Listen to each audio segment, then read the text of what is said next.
Jai Baba, everyone. Thank you for coming.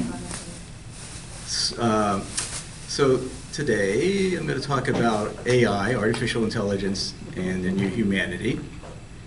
And I'll just say I'm not an expert on AI, but I've been around AI since the 70s. My advisor in Carnegie Mellon was considered one of the founders of AI. His name is Herbert Simon, and there was a lot of AI stuff happening when I was there. So I've been, I took a class in it. So I'm not an expert, but I'm familiar with it, so I can maybe speak somewhat intelligently about it. So probably all of you know, in the last couple of years, we've witnessed a real revolution in artificial intelligence. So artificial intelligence has been researched and developed since the 60s, 70s onward. But in the last 2 years in particular, it's really gotten to a point where the average person has access to it through ChatGPT and other applications like it. And so what I'm interested in exploring is how it might or might not be used for the new humanity, what effect it may have on society in general, and so that's what we're going to explore today. So I say it could serve as a catalyst for Baba's manifestation in the new humanity, or it could lead humanity down a path to an existential crisis, and perhaps people are even fearful of the elimination of humanity. So I think, like anything, AI has a potential for both good and bad. So if it continues to advance at its current pace, it's possible it's going to be able to perform much of the thinking and reasoning that our kind of advanced society requires. And if that's the case, it could assist humanity in making the transition that Baba spoke of, that was part of his advent, which is the transition from reason to intuition. So if people don't need to spend so much time thinking, it's possible, and having the tools and all the information so readily available to us whenever we want it, we could transition into being more intuitive. And in that sense, it could be a catalyst to move into the new humanity. However, I think if we actually are going to go through this transition, it's likely that humanity will first have to go through some major crisis. And we'll talk more about that, and maybe even an existential crisis. So today, I'm going to first look at an example of using AI in a Baba context. I'll show you that in a minute. And then examine the unique role that technology played in Baba's advent. And I say that in relationship to other advents, like Jesus, Muhammad, Buddha. There's basically none of the technology that we have today existed during their previous advents. And Baba utilized a lot of those technologies, or almost all of them. And then go back to examining how AI could aid in the transition to the new humanity. So I did, probably many of you saw this, or because I put it on Facebook once, sent it in emails, but this is an example I did probably a year or two back. And I know a lot of other people have played with AI also, but this is a conversation I had with ChatGPT. And so I started out, I said, write a poem about Meher Baba. And it wrote, Meher Baba, a saint so rare, a beacon of light so bright and fair, his love and grace a constant flow, to all who sought him, high and low. In silence, Baba spoke with ease, his words a balm to hearts that grieve. A master of the inner realm, his love a fire that overwhelms. With eyes that shone like a morning sun, he saw all souls as truly one. Beyond all creeds, beyond all faiths, he taught us love and divine grace.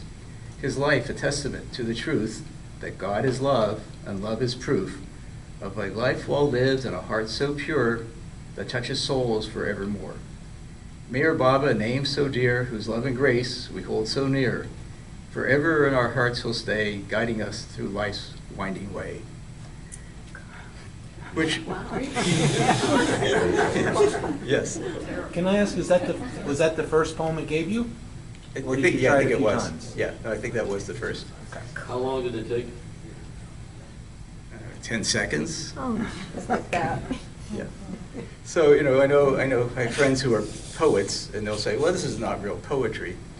But it's not bad for you if you're like a teenager or college student who came up with this. Maybe not a college student. But anyway, it just shows, in a sense, its ability to be somewhat creative. Anyway, I went on, and I just said, that's a very beautiful poem. It said, thank you. I'm glad you enjoyed it. Mayor Baba was a truly inspiring figure. It was an honor to write a poem about him. And then I asked it, will your poem inspire people to love Baba? He said, it said, as an AI language model, I cannot predict human emotions or behaviors, but I hope that my poem will inspire people to learn more about Mayor Baba and his teachings of love, compassion, and unity. Mayor Baba was a spiritual leader who dedicated his life to helping others and spreading the message of love and harmony, and I believe that his teachings can still have a powerful impact on people today. And then I said, well, what distinguishes Mayor Baba from other spiritual teachers? And it came up with this. It says, Mayor Baba's teachings and life story are unique in many ways, but here are a few key aspects that distinguish him from all other spiritual teachers. Silence. Mayor Baba observed a 44-year-long period of silence during which he communicated only through gestures and an alphabet board. This was an extraordinary feat that distinguished him from other spiritual teachers. Universalism. Mayor Baba's teachings emphasized the unity of all religions and the importance of seeing beyond religious, racial, and cultural differences. He taught that all paths lead to the same ultimate reality and encouraged people to respect and love each other regardless of their backgrounds or belief. Love. Mayor Baba's teachings emphasized the importance of love as the primary force in the universe. He taught that love is the true essence of life, and it's through love that we can achieve spiritual growth and fulfillment. Mayor Baba was dedicated to serving others and helping those in need. He founded several institutions that provided education, healthcare, and other services to people around the world. In India and around the world. Well, that's not exactly totally true, but it was close. And these are just a few of the many aspects that distinguish Mayor Baba from other spiritual teachers. His life and teachings continue to inspire people around the world to this day.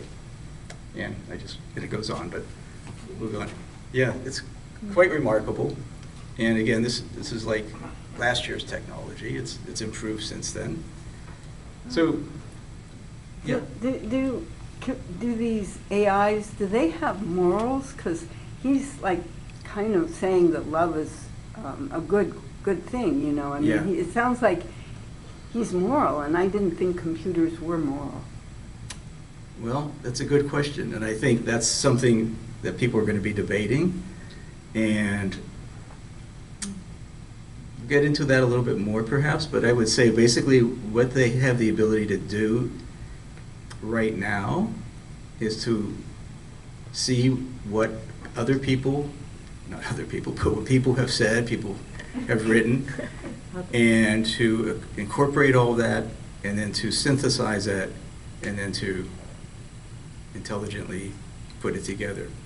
So morals, that's still something that's going to be, and companies are looking, that what they refer to that as alignment, and we'll get into that a little bit more, but alignment basically means that their interests and humanity's interests are aligned, and that they don't have their own interest. We hope. We hope, yeah. Okay, Jeff, go ahead. Can you just briefly define what AI is and tell us a little bit of how it works? Yeah, I'm going to do all that. How are you? This is just the beginning. Yeah. Joe. It's not just words too. Microsoft Copilot as a designer, and then the play I just did, Trail of Tears, I just type in design a color image of Pickfair Mansion in 1932, and 30 seconds, I got 4, and I use those projections Cool. for the recent play. Yeah. So that was really helpful. Yeah. So I'm going to get into a lot of this stuff, So maybe, okay, Rosalie, and then we'll just I continue. sat in a lecture I would say 40 years ago, in Los Angeles at the Philosophical Research Center. And Manly Palmer Hall, who Baba said was on the fifth plane, was sharing about computerization. She says if computerization isn't given moral direction, it will be worse than mega atom bombs going off. Oh, that's very perceptive. Yeah. Yeah, that far back. Yeah. Yeah, thank you. Okay, so we're going to continue. So maybe some of your questions may get answered as we continue on. So let's, I touched upon this already, that the technology that existed during Baba's advent was pretty unique. Even the printing press didn't exist at the time of Muhammad and Jesus. So we have the advantage of having Baba's words presented to us. Baba says that when the avatar comes, his message and his life adapts to the culture and times in which he manifests. And so one of the most defining aspects of this advent of Baba's as the avatar was the advancement in science and technology and the knowledge that we have today. So, I say no other point in history has humanity understood like the quantum nature of matter and energy, the astrophysical aspects of the black holes and the Big Bang Theory. Even galaxies were basically unknown to humanity not even 100 years ago. The concept of a galaxy was really, that there were other galaxies was unknown, let alone other universes. And the molecular structure of life, and at no other point has humanity enjoyed all the technological benefits that comes from that. And Baba made use of all this technology. He traveled around the world on steamships, airplanes. It enabled him to gather his lovers in Europe, the United States, all throughout India. He traveled by train, in cars, contacted thousands of musts and advanced souls. He published his messages and teachings, and he allowed thousands of photographs and films of him to be made. So it's very unique to this advent. And the science had reached a certain point up till 1969 when Baba dropped the body, but it's progressed even much more since then, and particularly computers. And as far as I know, I don't think he made any statements about computers. I searched Lord Mayher and other things. Computers were pretty new in the 60s. I don't even know if India had a computer at that time. They probably did somewhere. They cost millions of dollars and filled entire rooms. And we'll see that compared to what computers were back at that point in time and cost millions of dollars, today, your phones are much more powerful and much less expensive than those $1 million computers back then. So surprisingly, one place that Baba did kind of infer or imply some views on technology is in Ranu Gailey's 10-circle chart, which I'm sure you're all familiar with. So there's three things that Baba speaks of here. One of them is involution. So Baba, of course, these are all the circles of Baba's. There's 120 souls in Baba's circles, he says, and the 2 for Mera and Mani. It's 122 altogether. So anyway, that's, I think, depicted in these 10 layers. The chart is called the circle chart, so these are his circles. And up at the top here is the divine theme, which talks about involution and evolution. And so we see here is like depicting some aspects of evolution. On the left, there's pictures of humans with tails. On the right, there's an ape and a native, implying that there's an evolution going on there. And the whole chart has different plants, flowers, things of that sort. And there's also an evolution of technology in the chart, which I find interesting. So it starts out like a bullock cart, a simple cart. Then it goes to a tonga, a bicycle, up to a car, a tank, and then an airplane. And so you see there's a progression from more simple types of transportation to more advanced types of transportation. And on the right side of the chart, there's boats. There's a simple fisherman's boat, sailboat, motorboat, cruise ship, ocean liner, battleship, and a submarine. So again, there's going from the most simple types of transportation on sea, rowboat, up to, through cruise motorboats, cruise ships, and so on. And then on the top side, there's a biplane, hydroplane, yeah, plane that flies and lands on water. And these were not just things that, none of this was random. Ranu painted exactly according to Baba's direction. So you see here, these are things that Baba directed, like the Ola cart, the cycle, the motor car, the tank, and so on. So these were all preliminary sketches that Ranu made, but everything was under Baba's direction. He made little notations on there. These are the different sea types of boats along that side. So generally, we can say that technology amplifies human capabilities. Cars move faster than humans, boats move faster than swimmers, planes fly like birds, and so on. And computers amplify the intellect. So, and there's a technology that is implied in the 10 circle chart, but this technology has continued since Baba dropped the body. And so a question that I have is, what would Baba say about computer technology, and particularly what would he say about artificial intelligence, and how would he use it? So I'm familiar with the evolution of computers because I started out with like the mainframe way back when I was in college. It took up a whole room, like I guess you can see there. Cost $1 million, and literally I checked it, and that mainframe, this phone is 1,000 times more powerful. It's 1,000 times more memory than that computer did. That cost $1 million+ in 1964 when it came out. It cost 1,000 times less, and that's not counting for inflation.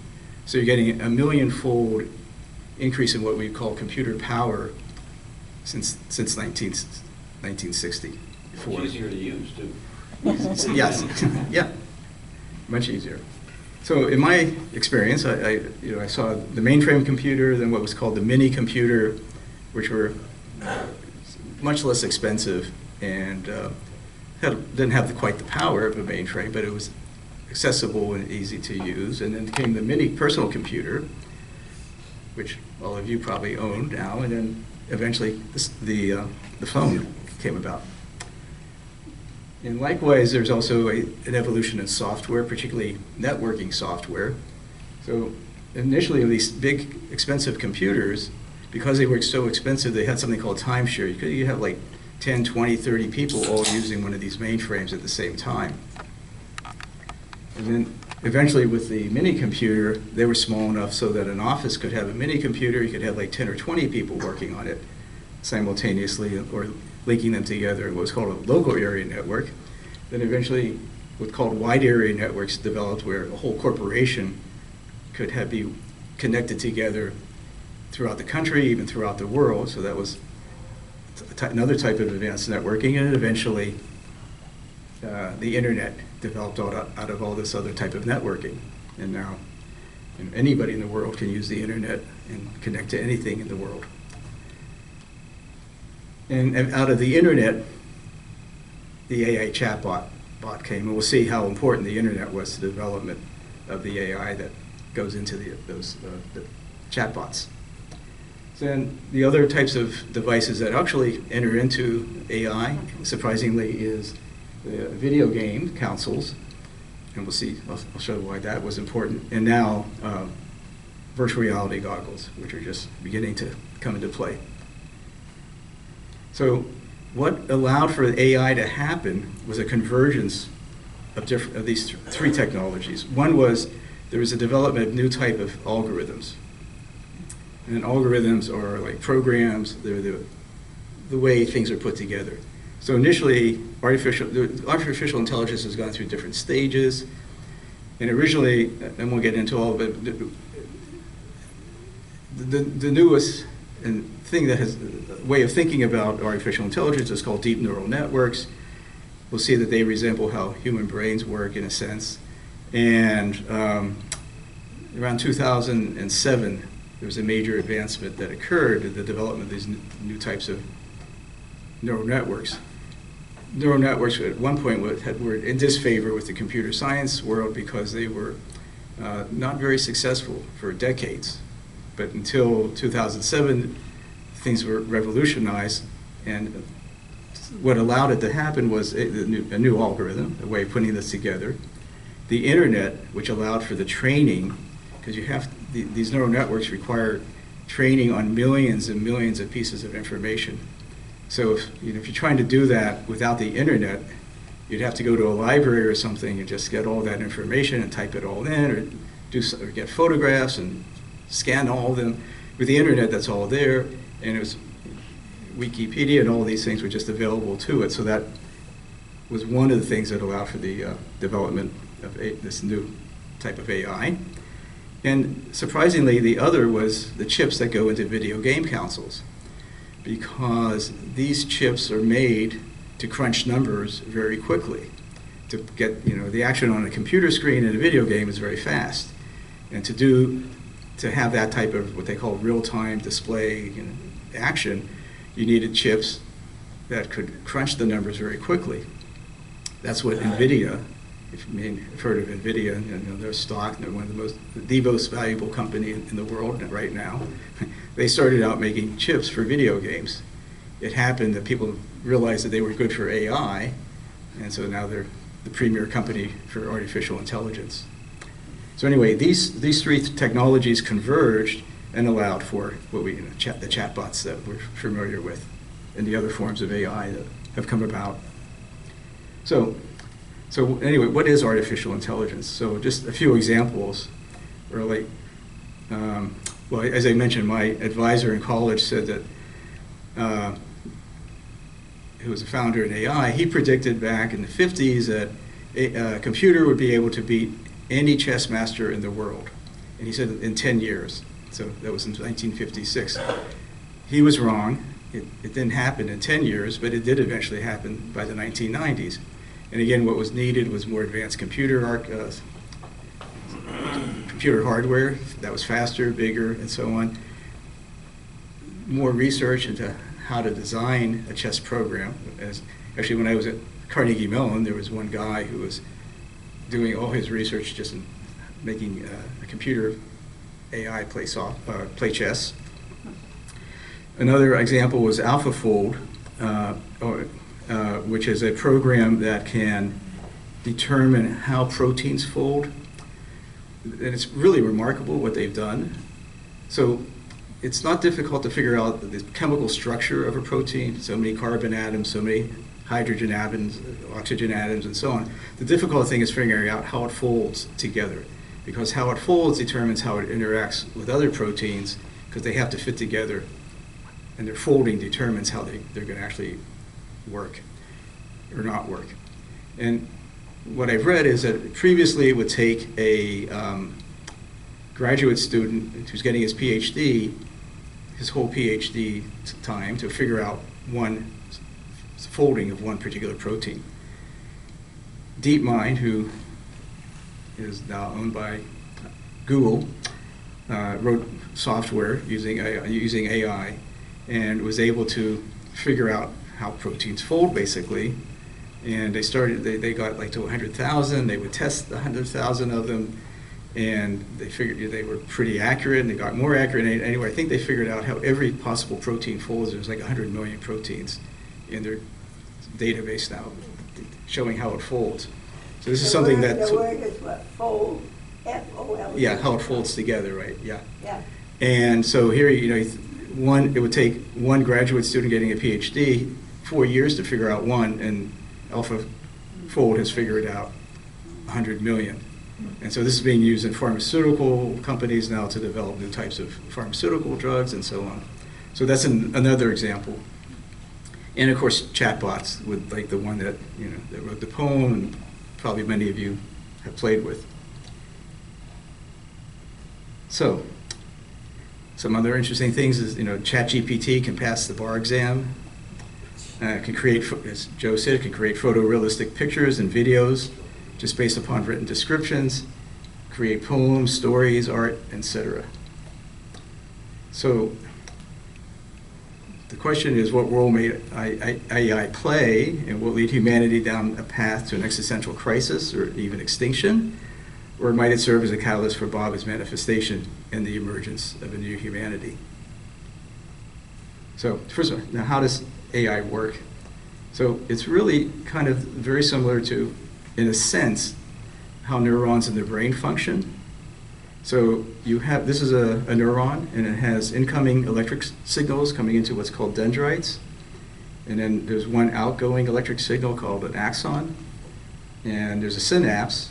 And what basically the synapse does is it takes all the signals coming in from the dendrites, and it determines if the signal is sufficiently high, the voltage is high enough, then it fires its axon. And so that is basically how a neuron works. So that idea was beginning to be applied to computers way back in the 50s and so on. And just to say, a neuron can have up to 10,000 dendrites. So that's one neuron. And you have 80-some billion neurons in your brain. So we're not too dumb. Anyway, they tried to build models of AI using simple neurons. The big breakthrough was neural networks like the one that's pictured here. And again, you have incoming signals and you have outgoing signals. And all the processing is done at these nodes. And the nodes, each node has an incoming signal and an outgoing signal. And here's an example where, it's going to try to determine what number is being typed in that square. It could be a number 3, number 9, 8, whatever it is. And there's these different dots on inside that box. And so the number 3 uses up the box that are in white, and there's 784 possible pixels. So in this example, there would be 784 different signals coming in on the left side. It would go through all these nodes, and there would be 10 digits, 0 through 9 on the right side, and that would be the answer. And so you could determine whether a 3 or a 5 or a 6 or whatever was written in that little box. And all of the magic takes place in each node.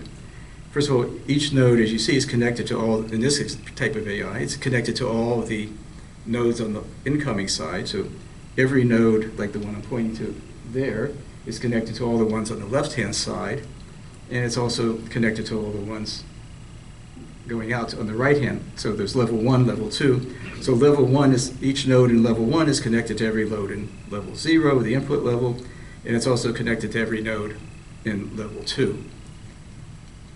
And basically, what AI does is determine how much value, or what they call weight, to give to each node. How much value to give to, let's say, the nodes on the left-hand column, let's say, how much value to give to it in determining whether it's going to be a 3 or 5 or so on. And these things get trained, these networks get trained through millions of examples, and the nodes get fine-tuned, and that's all of the information that it stores. And everything that ChatGPT knows is based on what's inside these nodes. And just to give you the newest version of ChatGPT is estimated up to have 1 trillion nodes. So the original version of ChatGPT 3 or whatever, I think had 100 billion nodes, 200 billion nodes. Each version has more nodes, but it's everything that is learned. Read every book that's been fed into it, everything on the internet, Wikipedia, every art, every website, it is somehow stored in the weights of these nodes. That's basically where all the intelligence is stored. And it's not really too dissimilar to the brain, because neuroscientists would say everything we know is stored inside the synapses and the connections that the synapses make in the brain. And as I said, there's 86 or 80 million neurons in the brain. Each neuron could have up to 10,000 connections. So the brain has about 100 trillion synaptic connections. So, and just to give you an example of what an AI server farm or data center looks like that's what a data center looks like on the left. Those various buildings, and what they're filled with are racks and racks and racks of computers. And I don't know if there's like 10,000, 20,000 computers all connected together. And what this company NVIDIA, which is so successful, is that they've come up with ways not only of making incredibly fast chips that do all the number crunching, but ways of connecting these 10,000, 20,000 computers all together to work in harmony. And all they're really doing is creating these nodes and figuring out how much value to assign to each incoming signal to each node. And it's really magical. So, and the newer server data centers are costing up to $100 million. I don't think the ones that exist today are not that expensive, but the ones that OpenAI, the big company, does ChatGPT, and Microsoft, they're building one, and it's estimated it's going to cost $100 million. And it costs $1 million to operate currently. A day. A day, yeah. So, all right, now we'll turn to AI and the new humanity. Not a minute too soon. Yeah. So I'm just going to read things that Bob has said. This is from the discourses about the new humanity. I'm going to, I think, three different paragraphs here. Bob says the avatar periods are like spring tides of creation. They bring a new release of power, a new awakening of consciousness, a new experience of life, not merely for a few, but for all. Qualities of energy and awareness, which have been used and enjoyed by only a few advanced souls, are made available for all humanity. Life as a whole is stepped up to a higher level of consciousness and is geared to a new rate of energy. The transition from sensation to reason was one such step. The transition from reason to intuition will be another. And that's actually from the discourse on the avatar in the discourses. And what I put in yellow, what I think is important, that these qualities of energy and awareness will be enjoyed by all, will be made available to all humanity, something which only advanced souls have had in the past. And by advanced souls, Baba means those who are spiritually advanced. So we'll come back to that a little later. Baba also says about the new humanity, the coming civilization of the new humanity shall be ensouled not by dry intellectual doctrines, but by living spiritual experience. Spiritual experience has a hold on the deeper truths that are inaccessible to mere intellect. It cannot be born of unaided intellect. Spiritual truth can often be stated and expressed through the intellect, and the intellect surely is of some help for the communication of spiritual experience. But by itself, the intellect is insufficient to enable man to have spiritual experience or to communicate it to others. So what I think is important in this section is what Baba says, that it will be ensouled not by intellectual doctrines, but by living spiritual experience. Again, so something he said in the last paragraph about it's going to be available to all humanity, not just advanced souls. And finally, he says, the new humanity that emerges from the travail of the present struggle and suffering will not ignore science or its practical attainments. It is a mistake to look upon science as anti-spiritual. Science is a help or hindrance to spirituality according to the use to which it is put. Just as true art expresses spirituality, science, when properly handled, can be the expression and fulfillment of the spirit. Scientific truths concerning the physical body and its life in the gross world can become mediums for the soul to know itself, but to serve this purpose, they must be properly fitted into a larger spiritual understanding. So, got one more. That includes a steady perception of true and lasting values. In the absence of such spiritual understanding, scientific truths and attainments are liable to be used for mutual destruction and for a life that will tend to strengthen the chains that bind the spirit. All sighted progress of humanity can be assured only if science and religion proceed hand in hand.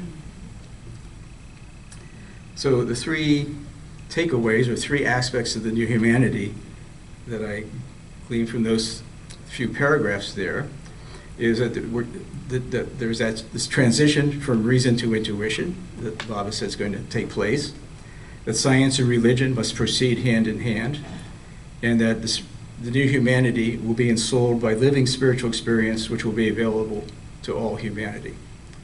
So now I'm going to look at how AI might help us get there. But first I'm going to take a sip of water.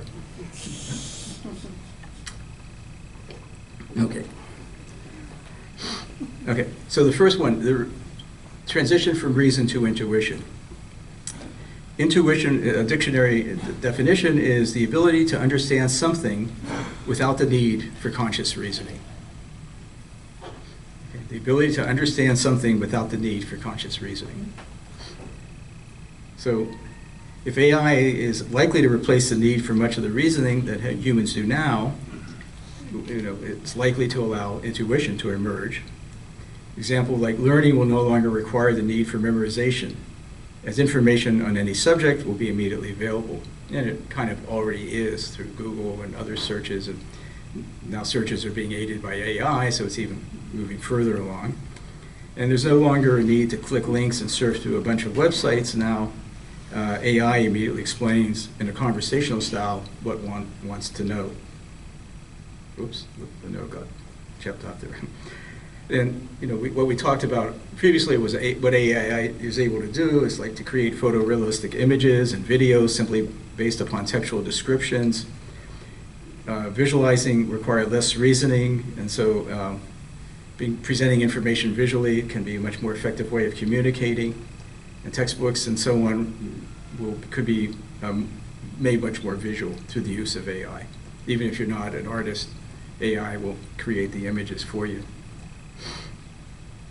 So children growing up with AI will likely possess a higher degree of intuition because they'll be having AI available to them in schools and for learning, and they'll see things in more visual ways. All of this, I think, can help pave the way for moving into a more intuitive way of living and move into the new humanity. Okay.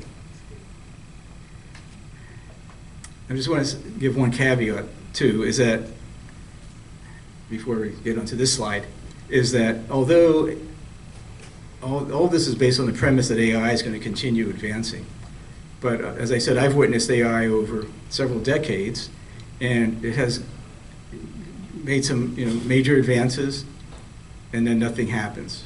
Or back in the 60s, very preliminary things were done, but it took several decades before a computer could beat a chess master. And likewise, now we're at a certain plateau with this type of deep learning networks that are now available for AI. And the question is, are we at a plateau, and are we able to develop greater and newer forms of AI, or is this where, as far as computer scientists are going to take it, or maybe it's going to take another 50 years before there's another major breakthrough? And no one really knows the answer to that. But what is known is that there's tremendous amount of effort now directed towards AI. It's the hottest field in computer science, and hundreds of billions of dollars are being poured into it. a lot of focus is being put onto it. So it's likely it's going to continue to advance. But sometimes, major advancements don't come just because there's a lot of money applied to it. It comes because someone else thinks about something in a different way. And so anyway, all of this is premised on the fact that AI is going to continue to advance. It may or may not. And even people who are in the field recognize that that might be the case. But, okay, so now, if AI continues to advance, even before we really enter into a new humanity, it's likely that society will face some very severe challenges. We already have climate issues, economic issues, financial, authoritarian governments, economic depressions, and so on, that all can be major challenges to humanity. What AI presents as challenges are things like that's going to potentially replace many jobs. Like we witnessed in the manufacturing realm, a lot of jobs went overseas, that's true, but actually more jobs were lost to automation. And that's why a lot of the problems in the Midwest, the Rust Belt, people losing jobs was because of automation. But AI is likely to not just replace factory workers, it's likely to replace professionals. People like John Leiter, for example, will probably be replaced. AI cannot argue in a trial. Yeah. He's already been replaced. Yeah. But the speculation, accountants, graphic designers, legal assistants, medical assistants, computer programmers, office workers, and many others could likely lose jobs because of AI will be able to perform those jobs better and cheaper than a human can do it. And even computer programming, which is requires a high degree of skill.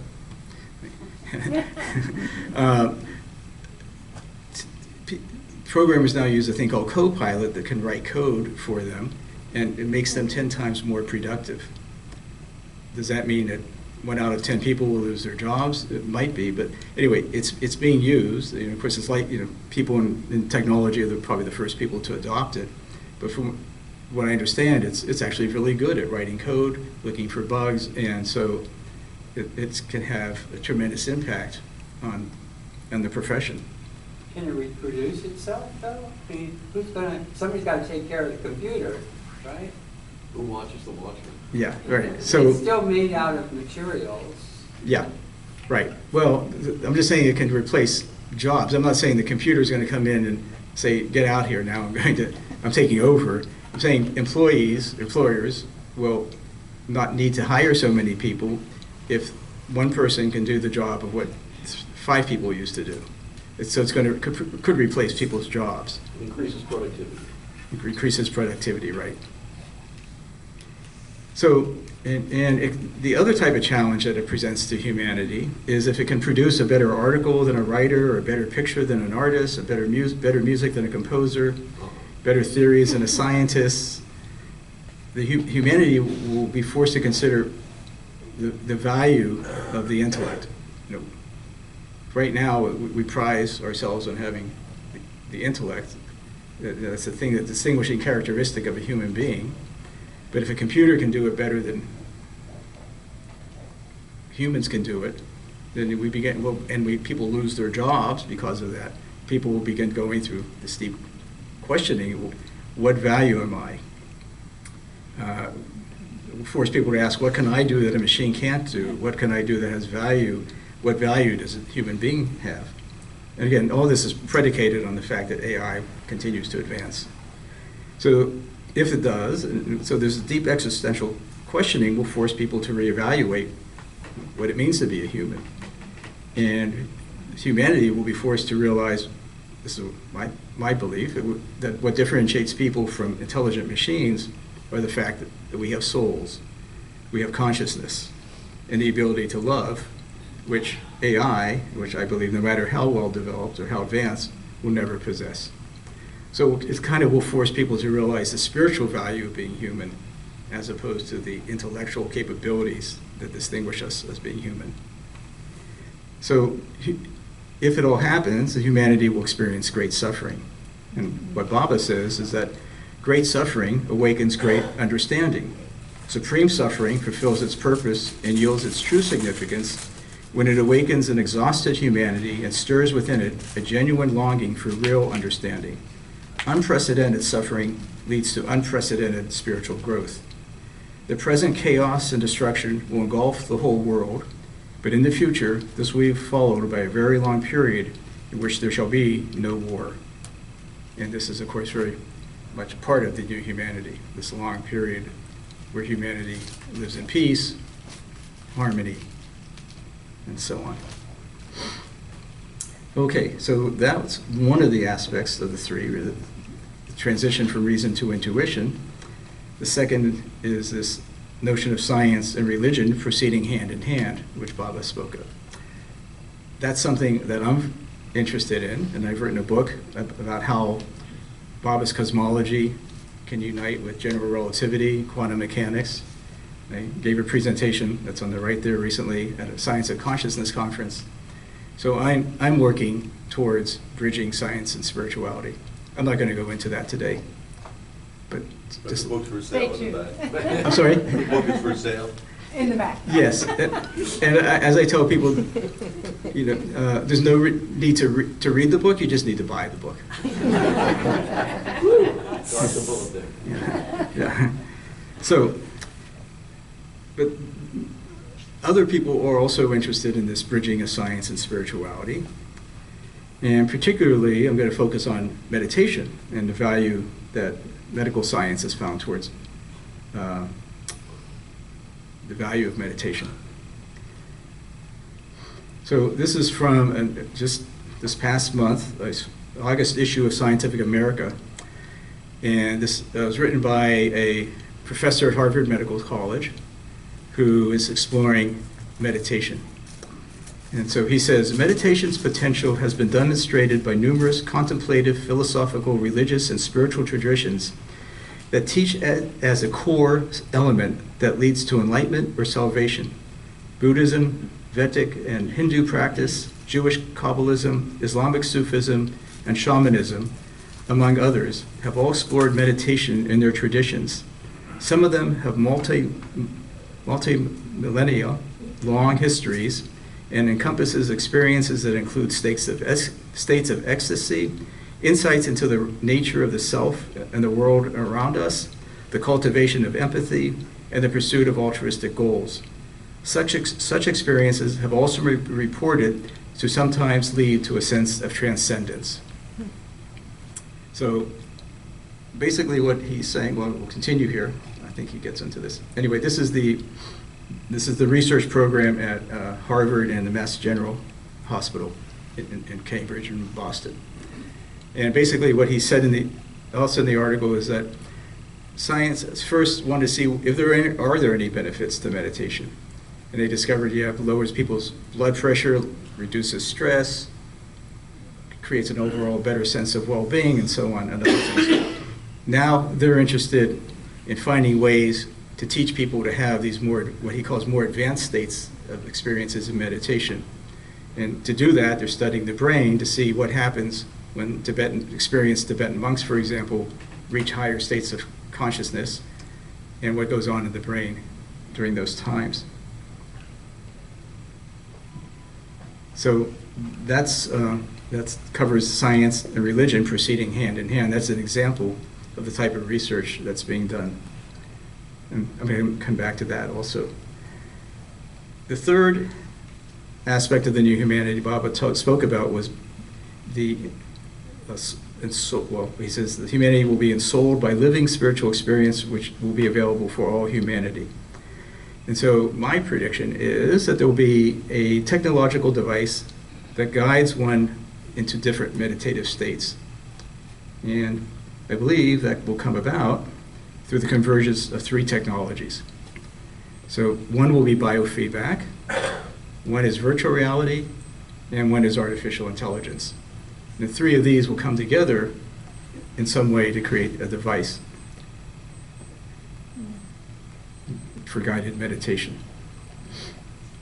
So regarding biofeedback, this is going back to the professor at Harvard Medical College, he writes that our findings are starting to inform models, and I think that means inform models. In other words, they create models of what happens in the brain and the mind. So they're getting better understanding of how advanced meditative effects, how advanced meditation affects and changes the brain, paving the way for a more comprehensive grasp of these practices.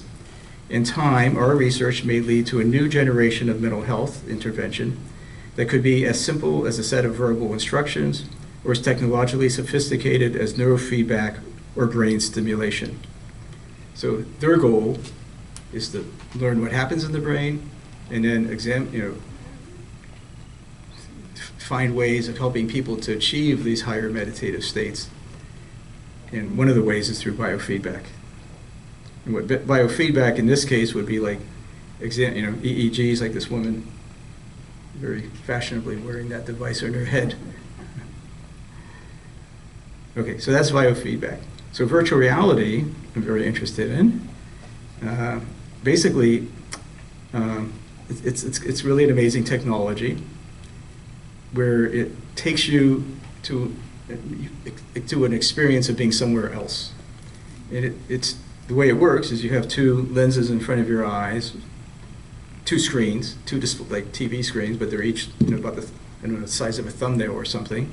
And there's lenses, and the lenses magnify the displays in such a way that it gives you the sense that you're looking into something that's 360 degrees. All around you, all above you, all below you, you're in an environment, 360-degree environment. And when you put it on, you actually feel like you're somewhere else. I happen to have one of these things now. And there's an app where someone has gone to the different parts of the world, like New Zealand, Switzerland, hiking in mountains, and you're moving along with these people. They're shooting it at 16 K, so new TV today is 4K. Some of them have 8K. They're shooting this in 16K, very high resolution, and you're walking on this trail up in this mountain. You're looking at peaks all around you and the lake down below, this beautiful blue lake. You really feel like you're there. So, how this may help in meditation is one of the things about it is it's a very private experience, because you put this thing on and you're no longer in the room where you put it on. You're somewhere else. So it's a private experience, and in that sense, it kind of lends itself to meditation, an inward experience. And I'm not the only person thinking that. Turns out one of the major apps, these are the apps you see when you put the Vision Pro on. So you see these apps, and they can be floating in the room that you're in, or you could turn off the room and you could be in some other environment. And one of the major apps after Apple TV and Apple Music is mindfulness. So Apple is also kind of pushing the idea in some way that these virtual reality goggles could be used for meditation. So I believe if you combine all three of these, how will AI? Sorry, I jumped ahead there. So we got the research thing, like the type of research being done at Harvard Medical School, looking into what happens in the brain during meditation. We got virtual reality, and the third is a role that AI will play. So AI will be able to interpret through what the biofeedback is, and see what state of mind someone is in, and then could also know the individual's mental makeup by observing the individual. Like maybe kids growing up in the near future will grow up with an AI and will know everything the kid has ever done and thought and so on. And it will create personalized experiences of sights, sounds, and stories that guide one to a meditative state. And we now, it's possible for AI to create stories. Even today, it's possible to create video to some extent. That will get better probably in a short period of time. So anyway, through that, the convergence of these three aspects, biofeedback, virtual reality, and artificial intelligence, could potentially create this guided meditation device. And in a sense, that will, let me just back up, sorry, that will potentially give one way all of humanity the capability of having what Baba says is spiritual experience, and what the new humanity would be all of humanity having access to spiritual experience. What do you mean guided meditation? Well, I mean, shouldn't the person just go their own way? Well, they Why could. is it guided? Guided meditation, so we were just recently at this conference in Tucson, and Deepak Chopra was there. He did a guided meditation. So what you do is you sit there, and he says, well, imagine, I don't forget what he said, but he kind of lays out things, and I do, like, imagine, I don't remember what he said. Do you remember? No, but it kind of gave you a sense of expansion. Yeah. You know, a bigger perspective. Yeah. It would be like sitting and listening to a discourse, perhaps, by Baba, but not the same. It could be. But so guided meditation, Joe does it, but I guess Joe's not here. Joe DeSabatino has done guided meditation. It's, so Deepak may say, imagine that, here we are on Earth, the Earth is a little thing, and you're in a galaxy, and there's, a billion stars in the galaxy, and he'll guide you into, and then, feeling maybe how you're feeling in the moment. So, I'm not... Non-interfering guidance. Is that what you're talking about? Right. But I think in the end, even if one of these devices exists, the goal eventually is to, I would say, would be to get there without the device. It would be an aid. It helps to learn how to do it, guide, and then eventually graduate so you no longer need the device any longer. What just comes to my mind is Baba saying that souls had to come here to be balanced. So you get these brainy coming here to get balance. It's a little creepy to me to put it in their hands. I'm sorry. It's just not good. Well, I think what he's saying is the AI would have the ability to custom tailor it to each individual to get them to that state of mind. Yeah, but who by created presenting whatever. the AI? Well, the AI would be based on the individual. It's like having someone who knows you really well. Right. Well, we probably don't need to worry about it because I don't think it's going to be here. I made my decision. Yeah, I don't think it will be here too soon. Let me just Let me finish. let me finish and then we can. I'd like to make a comment. Yeah, Let me sure. finish. To your delight, I'm almost done. No, not at all. So, whoops. Okay. No. How did that? What happened here? Okay, we go there. The AI doesn't want to know, doesn't want to know Yeah, the taking over here. It's taking over. Okay, so I'm just going to touch upon some of the dangers that AI might create for us. Well, first of all, AI itself might be used to create new AI. In other words, right now it's able to program, and it probably won't be too long before it could come up with new forms or new algorithms that will be more advanced than what computer scientists develop. And if that happens, we won't understand how this new AI works necessarily. We might or might not.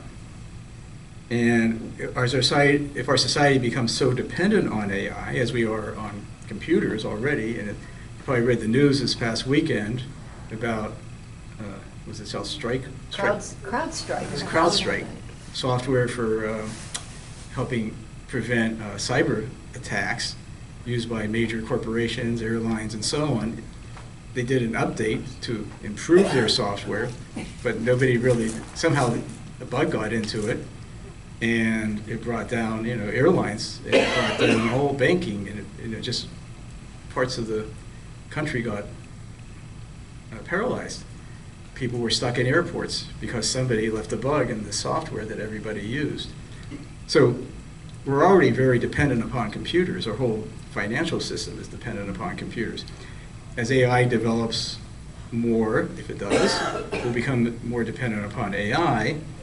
And if we eventually get there, and AI develops AI that we don't understand, then the question is, that was asked before about morals and so on, will be, is the super AI's goals in line with humanity's goals and interests? Or could it do destructive things like take down the banking system or shut down the power grid and so on?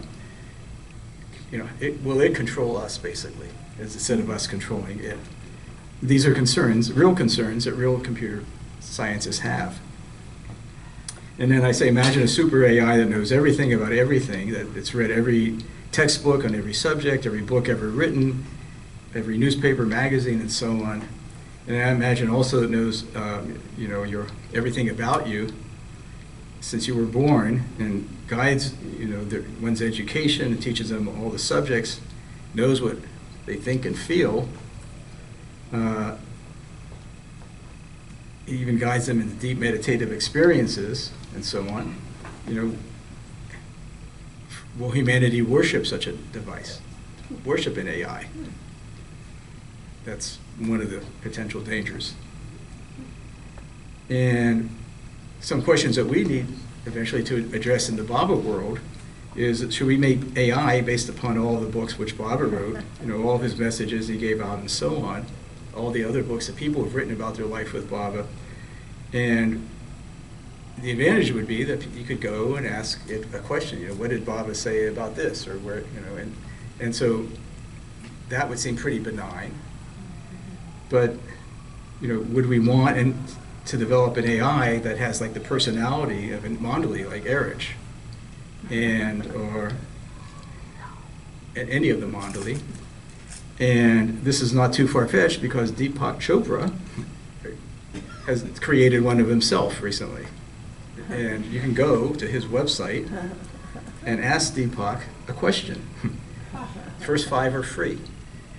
And then I don't know what he charges after that. When you go, like I tried it, and you get an answer that is, if you're familiar with any of his writings, it will sound just like Deepak.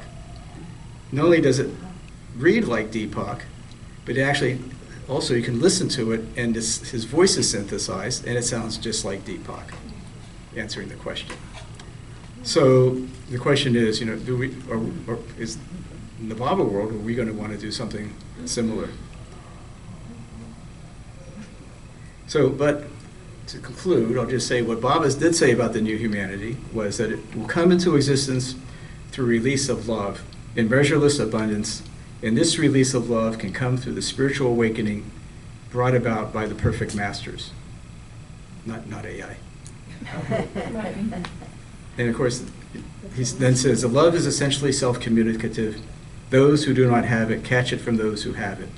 Those who receive love from others cannot be its recipients without giving a response that in itself is the nature of love. True love is unconquerable and irresistible. It goes on gathering power and spreading itself until eventually it transforms everyone it touches. Humanity will attain a new mode of being and life through the free and unhampered interplay of pure love from heart to heart. Okay. Jai Baba. Jai Baba.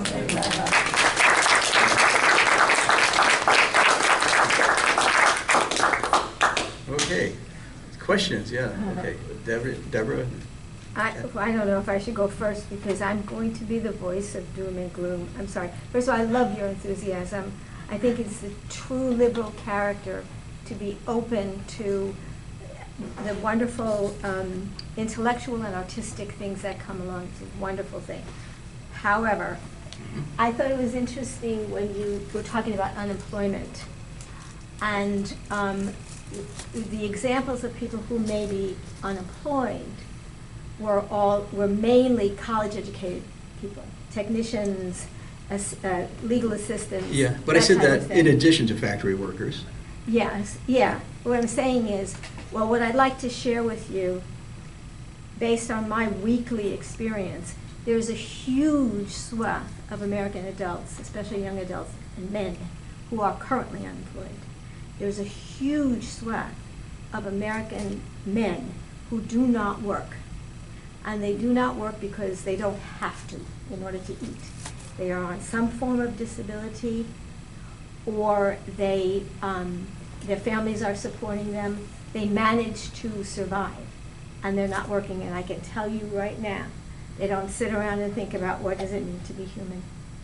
You had said that that kind of unemployment or might bring up questions about identity or existential questions or those kinds of questions. And my direct experience of people adults who do not work is they use a lot of drugs, they smoke a lot of weed, they become depressed. It's a cycle of, it's not a happy way to live. Human beings need to work. So that's one kind of doomy, gloomy thing. But the other, it's not doom and gloom, but it's just an observation that will be harder to express than. Many of the things you talked about, I'm very familiar with. I actually take neurofeedback every week. There's a chiropractor in North Myrtle Beach her name is Dr. Falcone. She does neurofeedback. And I go in and I get my head hooked up and to try to keep my brain going, which it's not going that well, but I'm trying. So at any rate, I know mindfulness has been a predominant fad or predominant movement in psychology for many years. Meditation, I mean, what you were talking about, a guided meditation, I've done hundreds of them. It's what psychologists do. Now this is the part that it's going to be hard for me to say or explain. I know all those things, and I also know the experience of love. I know the experience of Baba's love. I know the experience of his presence, that he is with me, that he is caring for me and loving me. And all I can say is they're just different things. Mm.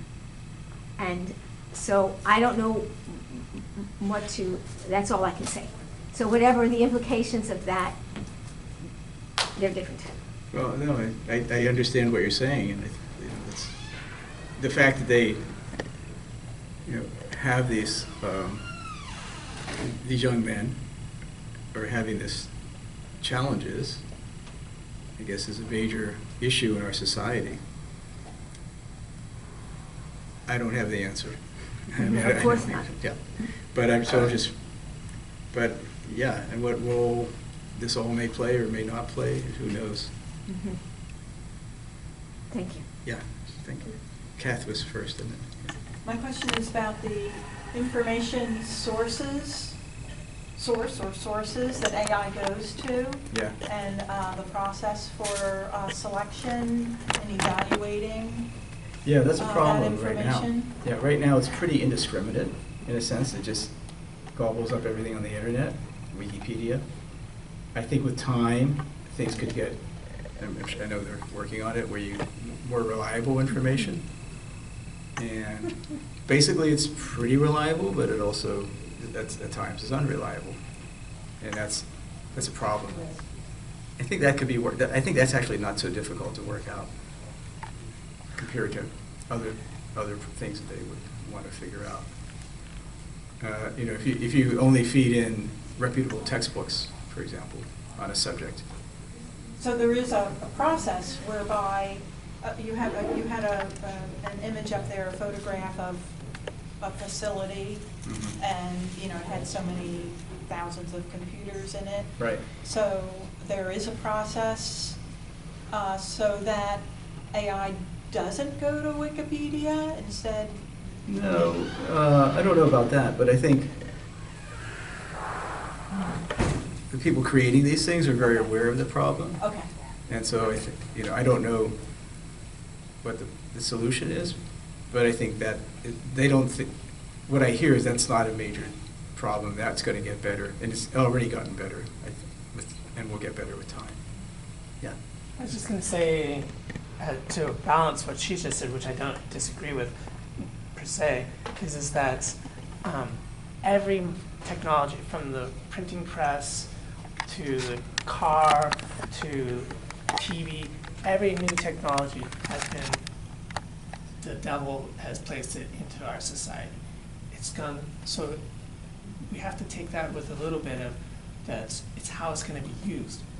You know, everything has had its positive and its negative accounts. Yeah. The dropping of the atomic bomb. You know, most people would say that was probably an evil, but it's also created a medicine that's cured thousands of people. Yeah. Good So, point. you know. Yeah, everything has good and bad potential. The Every person has good and bad potential. Yeah, maybe that's a reflection of that. Yeah.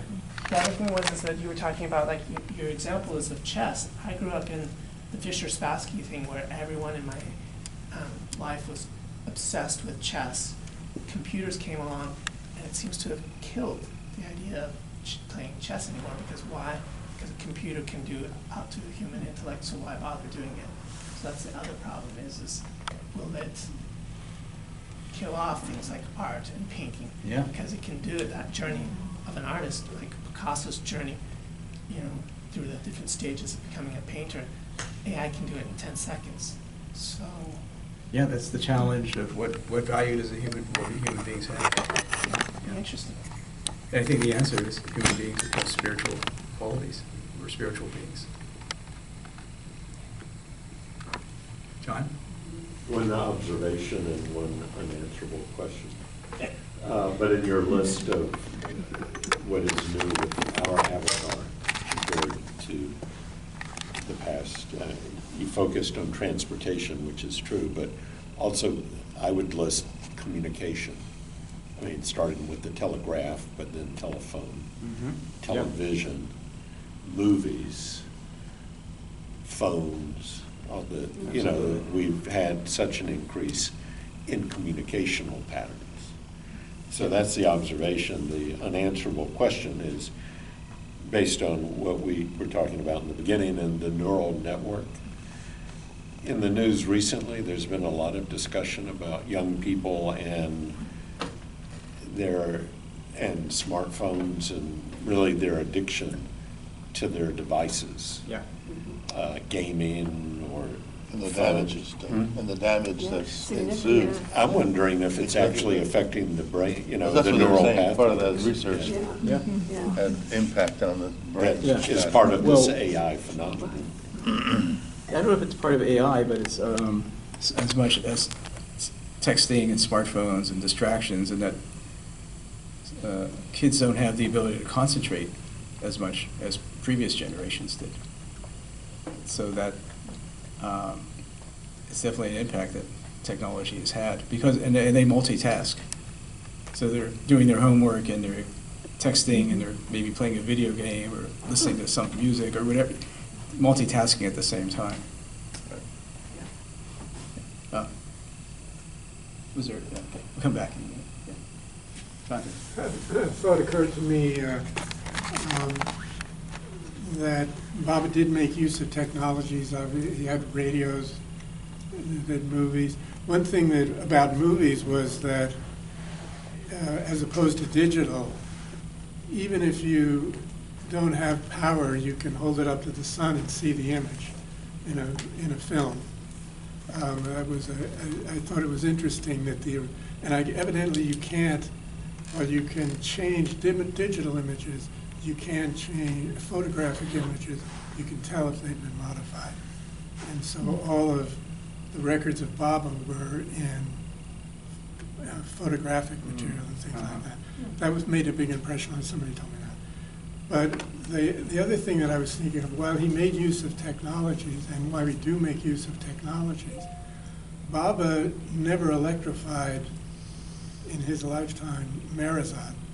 And all of these technologies are based on electricity. And I don't know what to say about that other than that it's, I'll just leave it at that. It's just something to reflect on. You know, that's true. I don't know if he was able, electricity was available out in Arizona. No, but I mean, I think at one point they brought a generator Yeah, out. it was and too It was loud. kind of too noisy.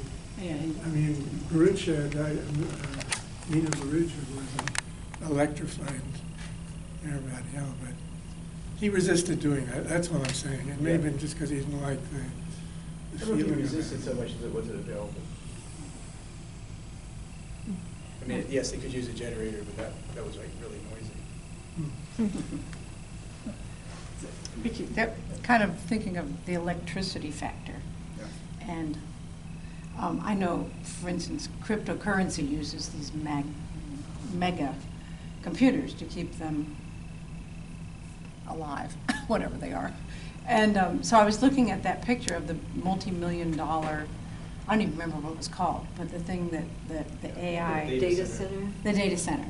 And isn't that probably a similar huge use of electricity? Right. So it could go down too. Oh, yeah.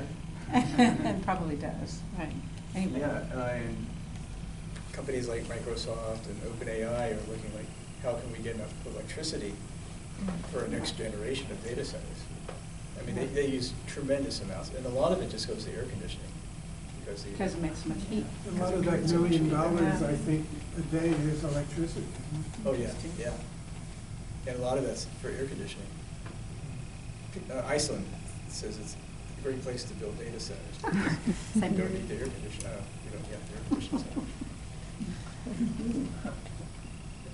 I was just going to point out that, as far as gaming and stuff like that, is that I remember, because I'm just post the rock and roll generation just a little bit, is that everyone's made the same claims about rock and roll music and stuff like that. The kids were all just, listening to rock music and it's ruining their brains and stuff like that. I kind of wonder if maybe gaming has a little bit of that stereotype of the older generation taking on the younger generation a little bit, because it seems like that seems to be what younger generation speaks to. It's not music anymore. You gotta watch my kid. He does make a lot of music, but I've seen the games that he's created and that he plays, and they're just amazing artwork. I mean, it's just stunning. It's like moving Picassos and moving Monets, just like amazing stuff. Too violent, but that's another thing. But I was just wondering if maybe. And there's research that shows that gaming actually improves certain skills, reflexes, your ability to think very quickly. So gaming has positive aspects also. But I think it's also extremely addicting. And part of it is just, you're entering another world. And that world is much more exciting than this world.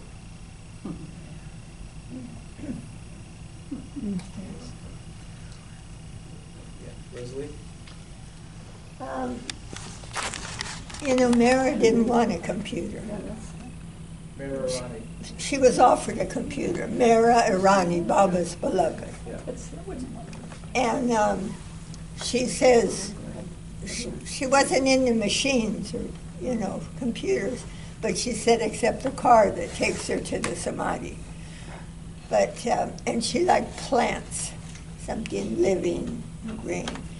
And it's so interesting that she, in the accident in Oklahoma, had her head burst open.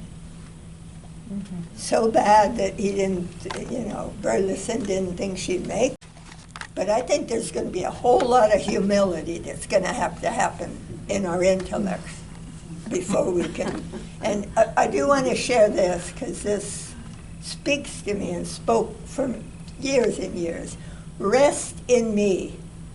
Be selflessly detached when you are consciously experiencing unqualified confidence in my divinity. Be sure I have come to this world to achieve the new wonder of spiritual resurrection. I put into you the desire to use your intellect to serve me. That service will initiate This line is so good. In you and in the world, a new rhythm of pure and selfless love.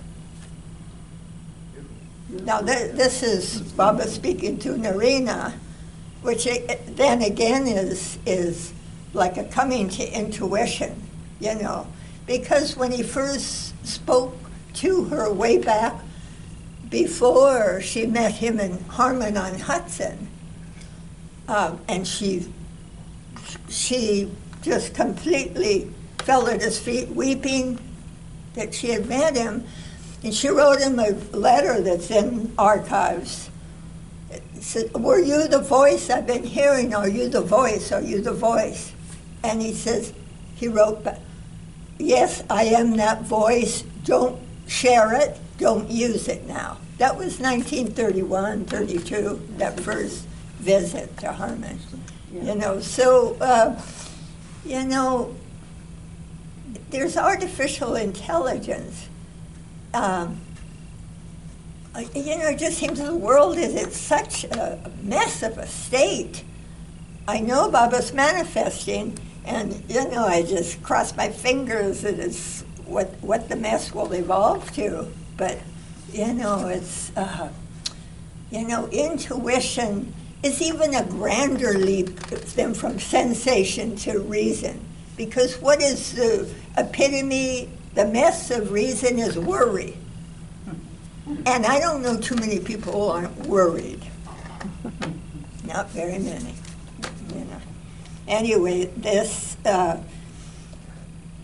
speaks to me, you know, in a language deeper than the language I learned growing up, certainly, you know. So anyway, Baba brings hope. Thank you. Thank you. Thank you. Thank you.